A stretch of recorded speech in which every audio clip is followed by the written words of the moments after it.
Naquele tempo, os discípulos aproximaram-se e disseram a Jesus: Por que tu falas ao povo em parábolas? Jesus respondeu: Porque a vós foi dado o conhecimento dos mistérios do reino dos céus, mas a eles não é dado.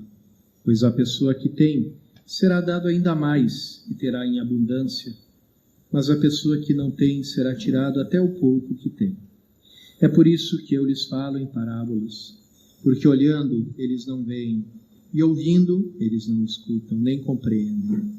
Desse modo se cumpre neles a profecia de Isaías: havereis de ouvir sem nada entender, havereis de olhar sem nada ver, porque o coração deste povo se tornou insensível. Eles ouviram com má vontade e fecharam seus olhos, para não ver com os olhos, nem ouvir com os ouvidos, nem compreender com o coração, de modo que se convertam e eu os cure. Felizes sois vós, porque vossos olhos veem e vossos ouvidos ouvem. Em verdade vos digo, muitos profetas e justos desejaram ver o que vedes e não viram, desejaram ouvir o que ouvis e não ouviram. Palavra da salvação. Glória a vós, Senhor.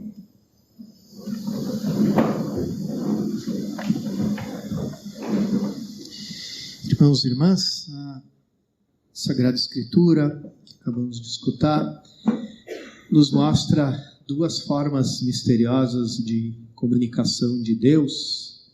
A primeira, aquela da lei antiga, que era toda baseada no medo, no temor. De fato, a figura modelo do Antigo Testamento é a figura do justo e do homem que teme a Deus, né? Do temente a Deus. Então, sempre que se elogia alguém no Antigo Testamento, se fala que aquela pessoa é justa e teme a Deus. Então, é o temor, né, e a prática da lei, o estar submetido a uma lei que configura o modelo de pessoa agradável a Deus no Antigo Testamento. Já quando no Novo Testamento se manifesta em plenitude o amor de Deus, esse amor que nos amou primeiro, esse amor que nos amou tanto a ponto de nos dar o seu Filho unigênito, o seu Filho único, para que nós tenhamos vida nele. Então o modelo muda. Já não é o justo, mas o santo. De fato, era assim que São Paulo chamava todos os membros da comunidade, todos os membros da igreja, os santos. Saúdam-vos todos os santos, porque a santidade não é o fim do percurso, mas o início, o ponto de partida. Ela começa com o nosso batismo. Ali nós fomos santificados, fomos tornados santos. Aí toda a nossa vida, ela é como um viver no tempo cronológico, aquilo que a gente já recebeu em forma de graça, logo no início, ou seja, a morte do homem velho e a vida do homem novo. A morte do homem velho com o seu egoísmo, com os seus pecados, com a sua relação com Deus baseada no temor, no medo, na escravidão, e o surgimento do homem novo, ou seja, do filho no filho, né? Porque todos nós somos filhos no filho, e portanto uma relação baseada na liberdade e no amor. Então, o modelo do justo se converte no modelo do santo, e a atitude básica com Deus deixa de ser o temor e passa a ser o amor. Então, é ali que a gente vê a passagem do Velho para o Novo Testamento, da Velha para a Nova Aliança. O homem mais justo e mais temente a Deus de todos, segundo Jesus, foi João Batista, né? Ainda no regime do Antigo Testamento, mas como Jesus falou, ninguém Nenhum homem nascido de mulher foi maior do que João Batista, mas o menor no reino dos céus ainda é maior que ele. Por quê? Porque a gente está nesse novo regime, nessa nova economia da graça de Deus e, portanto, na santidade e no amor.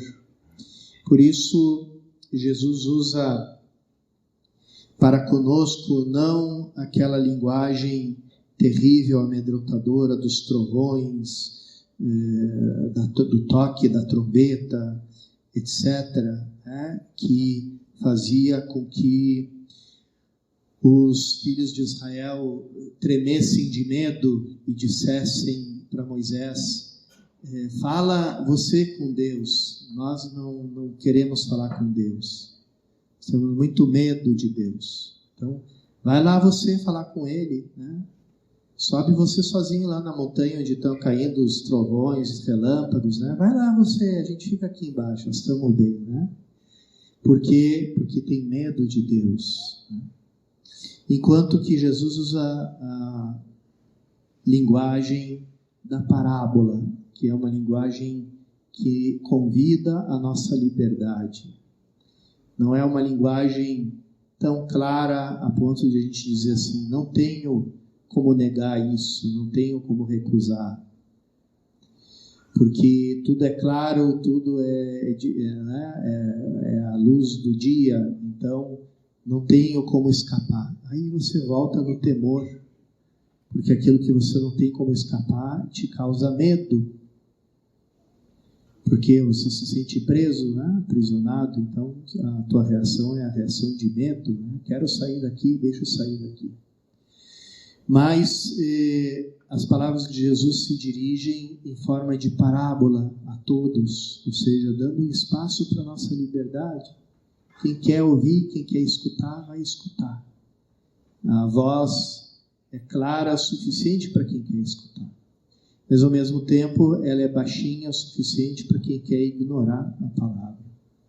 Porque no novo regime da graça, Deus não quer ser servido por temor, mas por amor.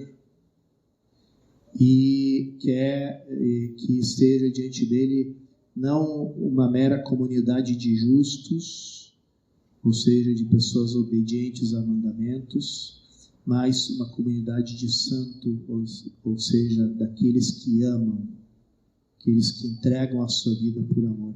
E como a gente sabe, o amor realiza toda a justiça e vai além da justiça, né? E leva a nossa vida a uma obra muito mais perfeita do que a obra da justiça.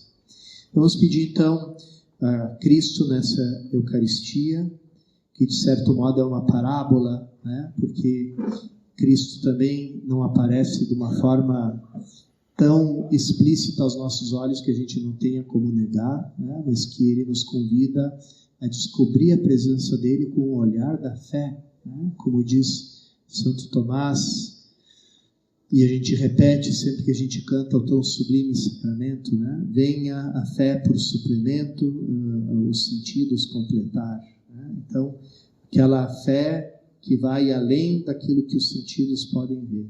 E é essa fé que Ele nos convida diante da Eucaristia. Então, que Ele na Eucaristia nos congregue nessa comunidade dos santos e daqueles que amam a Deus e, por amor a Deus, que amam aos seus semelhantes.